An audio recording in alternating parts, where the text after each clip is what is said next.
बाजार की बातचीत में शामिल करते हैं। वो हमारे साथ आईसीआईसीआई सिक्योरिटीज के पीएमएस हेड हैं वो, और हमारे साथ बातचीत कर रहे हैं आज। Amit, good afternoon. पहले मैं आपका बाजार का व्यू जानना चाहता हूँ। 18,800 से हम लोग सड़क के नीचे ऑलमोस्ट 18,350 के करीब गए। इंडेक्स पे क्या व्यू बन रहा है, डेटा कैसा बन रहा है? एफआई, इंस्टीट्यूशनल पार्टिसिपेशन, एफएनओ, क्योंकि आप तो एफएनओ पे भी नजर रखते हैं, क्या डेटा बन रहा है आपके हिसाब से? देखिए, मेरे ख्याल से अभी जिस तरह से मार्केट रेंज के बाहर आया है, तो 15,000, 18,000 1.5 ईयर्स मार्केट ने स्पेंड किया, और उसके बाद जो ये जो मूव है, इसमें ऑब्वियसली एक भूमिका डॉलर के टॉप आउट होने की भी है, क्योंकि डॉलर कहीं ना कहीं यूरो की वजह से टॉप आउट हुआ है। यूरो के अंदर वीकनेस खत्म हो गई है, उसके अंदर रिवाइवल आया है, और इस वजह से एफआईआई का जो आउटफ्लो हो रहा था वो तो आपका काफी हद तक थम गया है। इनफैक्ट फ्लोज आते हुए भी हमने देखे हैं। नवंबर में ऑलमोस्ट 38,000 करोड़ के फ्लोज थे कैश मार्केट में। और साथ में जैसे आपने भी बोला कि काफी जो सबड्यूड सेक्टर्स हैं वहां भी आपको रिवाइवल मिल रहा है, क्योंकि एक शॉर्ट कवरिंग का ट्रेंड आता ही है। दिसंबर का महीना अगर आप हिस्टोरिकली भी देखो तो एक रेंज बाउंड विद पॉजिटिव बायस वाला मार्केट रहता है। बहुत बार हमने देखा है, लोग बोलते हैं कि एफआई चले जाते हैं, उसके बाद प्रॉफिट बुकिंग जैसी चीज हो सकती है, बट ऐसा होता नहीं है। Generally market range bound with positive bias रहता है, तो उसी ट्रेंड में हम लोग चल रहे हैं। मेरे ख्याल से काफी सस्टेनेबिलिटी अबव 18,000 आपको देखने को मिलेगी इसी रीजन से। साथ में अर्निंग्स अगर आप देखिए तो कॉमोडिटीज को अगर हम अलग कर दें तो इस क्वार्टर की अर्निंग्स में भी आपको 31% की ग्रोथ है। तो ये एक ट्रेंड ऐसा है जिसमें बैंकिंग का पार्टिसिपेशन मार्केट में आएगा, और कुछ इंफ्रा स्टॉक्स भी मेरे ख्याल से पार्टिसिपेट करेंगे, क्योंकि H1 फाइनेंशियल ईयर 23 में हमने गवर्नमेंट का थोड़ा एक्सपेंडिचर कम देखा है, क्योंकि स्टील वगैरह के भाव बहुत ज्यादा थे।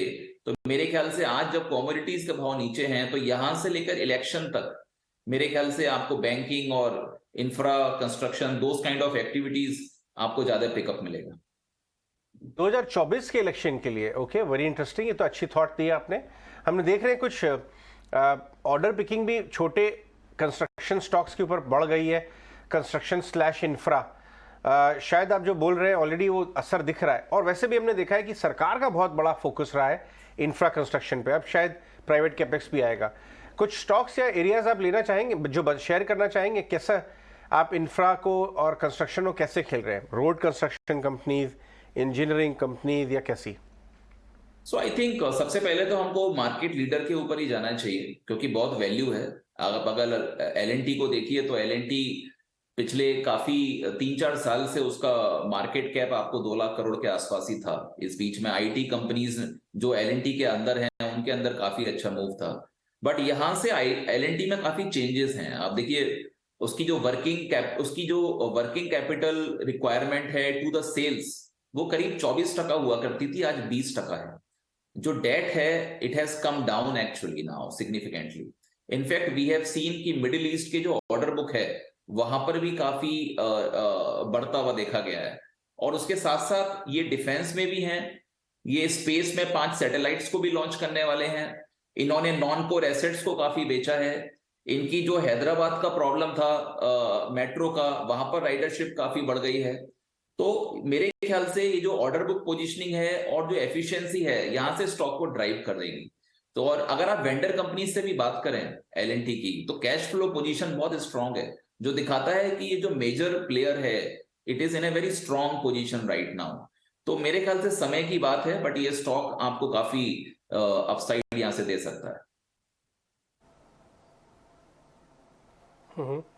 अमित, पहले तो बहुत शुक्रिया, आप 18 स्वदेश को समय दे रहे हैं। 2 इंपॉर्टेंट और चीज़ें जो कि ठीक बजट से पहले उस पर डिस्कशन भी बढ़ जाता है और फोकस भी बढ़ जाता है। First is infra and second is railway. पहले तो बजट आता रहा अलग, अब तो नहीं आता, बट रेलवे कैपेक्स भी बहुत ज़ोरदार हुआ पिछले 1-1.5 साल के अंदर। यहाँ पर अपॉर्चुनिटी लॉस्ट हो गया या फिर अभी अपॉर्चुनिटीज़ बनना बाकी हैं? क्योंकि बहुत अच्छी से तेज़ी रेलवे काउंटर्स में भी आई है। सो आई थिंक अभी जो हम लोग जिस तरह से देख रहे हैं उसमें यह है कि अगर आप एक स्टेप पीछे आके वेंडर कंपनीज को देखें तो वहां पर आपको बहुत अच्छी ग्रोथ देखने को मिलेगी, जिसको आप बोल सकते हो B2B सेगमेंट्स। तो ऐसे क्षेत्र काफी निकल कर आ रहे हैं। तो वहां पर अगर आप देखिए तो रेलवे के साथ जो लिंक हैं और जो ऑटोमोबाइल से भी लिंक हैं, for example bearing companies, bearing companies के जिस तरह के नंबर्स सामने आए हैं वो बहुत एनकरेजिंग है। मेरे ख्याल से जितना कैपेक्स रेलवे में होगा, आप 200 और वंदे भारत ट्रेन की बात करते हो, अभी ये लॉजिस्टिक्स के ऊपर हम लोग मोर रेलवे पे फोकस की बात करते हैं, तो it is very much possible कि ये bearing companies can have a good time actually going forward also. So SKF हमारे पोर्टफोलियो में है, in our S equity portfolio, और एसकेएफ के अंदर हमको ऐसा लगता है कि जो ग्रोथ है वो डबल डिजिट ग्रोथ की तरफ ये स्टॉक मूव करेगा कंसिस्टेंटली। और अभी ऑटोमोबाइल का साइकिल भी रिवाइव हो गया है, तो ऐसा अभी आप देखिए तो अक्टूबर एक ऐसा महीना था जब रिटेल सेल्स होलसेल सेल्स के भी क्रॉस किया है ऑटो के अंदर। तो ऐसा लगता है कि वो रिवाइवल सस्टेन करने वाला है, क्योंकि बॉटम पर बाइंग हो रही है और इन्वेंट्री कम हुई है कंपनीज में। तो मेरे ख्याल से यहां से इन कंपनीज का फोकस आपको मेंटेन रखना चाहिए। एटलीस्ट 1 से 1.5 साल का पीरियड इनके लिए काफी अच्छा होने वाला है। प्रियंका, ये ऑफ लेट कई सारी फिनटेक कंपनीज की बात करें, जो न्यू एज स्टॉक्स हैं उनमें भी काफ़ी एक्शन दिखा। हालांकि इनके जब anchor IPO lock in open हुए तो बड़े स्टेक भी आए, लेकिन कहीं ना कहीं इसमें भी एक इंटरेस्ट तो बन रहा है फंड्स का। आपको कुछ पसंद आ रहा है? डिलीवरी, पीबी फिनटेक, इन सब में थोड़ा बहुत एक्शन तो आप देख रहे हैं? सो एक्शन डेफिनेटली है, बट हम लोगों ने इसको अवॉइड ही रखा है, क्योंकि मेरे ख्याल से बहुत क्लियर है। देखिए, मार्केट में ग्रोथ तो हमें पिकअप करनी है, बट ग्रोथ के पीछे हमको रिस्क को भी मैनेज करके चलना है। जब हम पोर्टफोलियोज मैनेज करते हैं, पब्लिक मनी मैनेज करते हैं, तो यहाँ पर अगर आप इन कंपनीज को देखिए तो यस, हो सकता है कि डाउनसाइड्स अब उस लेवल की ना हो जैसे कि हो रही थी। इनफैक्ट पेटीएम में भी हमने देखा है कि वो लोग भी बाईबैक की तरफ शायद जा सकते हैं, और कुछ कंपनीज अभी प्रॉफिटेबिलिटी की बात करने लगी हैं going forward, which is a good sign, जो पहले भी होना चाहिए था कि प्रॉफिटेबिलिटी पाथ एटलीस्ट क्लियर हो कि कब तक है। तो मेरे ख्याल से वो चीजें जैसे जैसे क्लैरिटी आएगी, you will see some stability coming in these companies. मैं ये नहीं बोलता हूं कि सब कंपनीज के अंदर वो आपको मूव मिलेगा, बट एक दो कंपनीज यहां से शायद आपको पिकअप करें, तो हमें भी उसका इंतजार है। We are waiting for that, जिस तरह के स्टेटमेंट्स और रिजल्ट्स आएंगे तो उसके बाद we can start taking those position. So far हमारा अवॉइड है इन स्टॉक्स के ऊपर। सीमेंट में आपको कुछ पसंद है? क्योंकि बहुत बुरा समय निकला, उसके बाद कुछ बाय आउट कैंडिडेट्स जो हैं चलने लगे, अब जो है डालमिया की डील आई है। आप सीमेंट में कुछ पसंद करते हैं? तो सीमेंट में आई थिंक एक बहुत बड़ा डिसरप्शन है, बिकॉज एक बड़ा प्लेयर सीमेंट में आया है, और आज सप्लाई आप देखिए तो 11-12% से ग्रो हो रही है। डिमांड अभी भी स्लो, धीरे धीरे रिवाइव हो रही है, करीब 9% तक 8-9% की कैगर है। तो आप ऐसा बोल सकते हो कि आने वाले समय में सप्लाई ज्यादा है और उसको डिमांड को उसको सरपास करना पड़ेगा।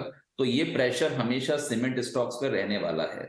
बट यस, क्योंकि आज दो चीजें हो गई हैं। एक तो ये अभी भाव बढ़ा पा रहे हैं, हमने देखा था कि अक्टूबर नवंबर दोनों में, अक्टूबर में करीब 3 से 5 रुपए बैग का भाव बढ़ा है, बट नवंबर में 15-20 रुपए तक का भी हमने देखा है कि भाव बढ़े हैं। इस वजह से शायद बॉटम बन गया है सीमेंट का, एक रिवाइवल भी यहां से आ सकता है। बट मेरे ख्याल से बहुत शार्प पुलबैक की उम्मीद इन स्टॉक से नहीं करनी चाहिए फिलहाल के लिए।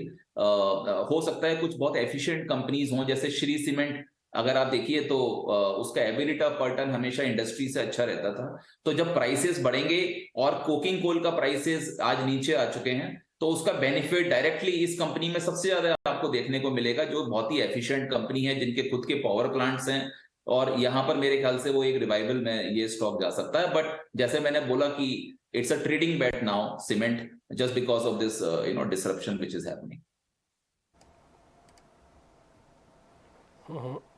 अमित, आप गवर्नमेंट रेगुलेटेड कंपनीज में कितनी पोजीशन रखते हैं, जैसे कि ऑयल मार्केटिंग कंपनीज और जैसे कि फर्टिलाइजर वाली कंपनियां? इन दोनों सेगमेंट में आपके पोर्टफोलियो में कितनी जगह है? अगर एक कम है तो वो क्यों कम है, अगर ये ज़्यादा है तो वो क्यों ज़्यादा है, और अगर आप बढ़ाने के बारे में सोच रहे हैं तो उसके रीज़न बता दीजिएगा। तो फर्टिलाइजर आई थिंक एक डेफिनेटली काफी एंकरेजिंग स्पेस है, क्योंकि डायरेक्ट बेनिफिट ट्रांसफर आज अगर फार्मर्स को जा रहा है तो वो कंपनीज को बेनिफिट मिलेगा। यहाँ पर अगर एनर्जी प्राइसेस, क्योंकि इनके अंदर एनर्जी काफी यूज होती है, तो जितना आपको एनर्जी प्राइसेस कम होते हुए दिखेंगे, ये स्टॉक्स के अंदर आपको पुल बैक भी बहुत अच्छा आता हुआ दिखेगा। ऑर्डर बुक मेरे ख्याल से काफी अच्छी होती जा रही है। इंटरनेशनली जो फर्टिलाइजर के भाव हैं अभी भी बढ़े हुए हैं, जिसका रिलेटिव फायदा इन कंपनीज को इंडिया में अब हो सकता है।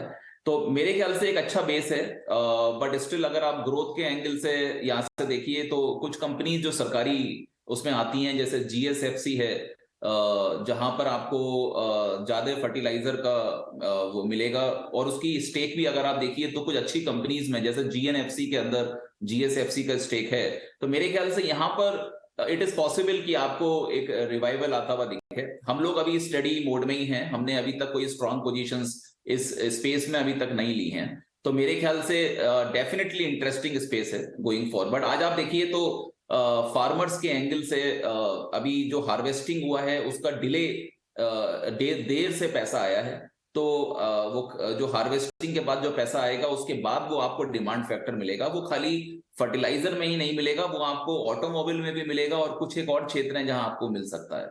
तो उस लिहाज से ऑटो में मारुति मेरे ख्याल से एक ऐसा स्टॉक है जो यहां से डेफिनेटली देखना चाहिए। हमने ऑलरेडी स्टॉक के अंदर जो पोजीशंस हैं वो बढ़ानी चालू कर दी हैं इन लेवल्स पर। मेरे ख्याल से गोइंग फॉरवर्ड जो सबसे बड़ा प्रॉब्लम था कि ये लोग SUV के अंदर बहुत कम थे, इनका पोर्शन खाली 7% था। तो we will not be surprised अगर फाइनेंशियल ईयर 23 खत्म होते होते इनका परसेंटेज 13-14% की तरफ मूव कर जाए, जिसका फायदा डेफिनेटली कोई लेवल्स पर मारुति को मिलेगा when commodity prices are also down and crude prices are also down. Right, आपको जाने देने से पहले मेरा मन कर रहा है एक और सवाल आपसे पूछने का, क्योंकि मैंने नाम देखा भारत फोर्ज। भारत फोर्ज एक यूनिक डिफेंस कम EV कम आपका रेलवेज काइंड ऑफ प्ले बन के आ रहा है। स्पेशली जो कमेंट्री उन्होंने अभी 2 दिन पहले जो एनालिस्ट डे की और 2027 का जो विजन दिया, मेरी काफ़ी इसके ऊपर नज़र गई। मार्जिन एक्सपेंशन की बात और काफ़ी ग्रोथ ओरिएंटेड कमेंट्री निकल के आई है। कैसे देखते हैं आप उसको इस वैल्यूएशन पे? आपने भी देखी होगी वो कमेंट्री।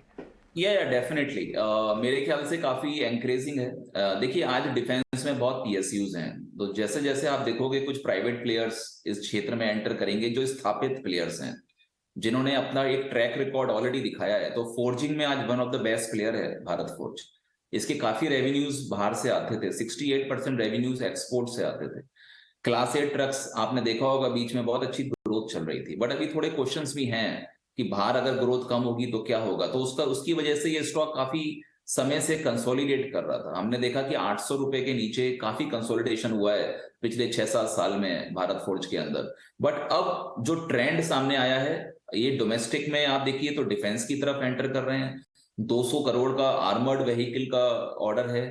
अगर आप देखिए तो स्पेयर पार्ट्स में डिफेंस के उधर एंटर किए हैं, गन्स के अंदर एंटर किए हैं। तो ये लोग एक्सपोर्ट भी करेंगे और जितना गवर्नमेंट के ऑर्डर बुक बढ़ेगी, आई थिंक वो प्राइवेट प्लेयर्स को भी बेनिफिट देगी।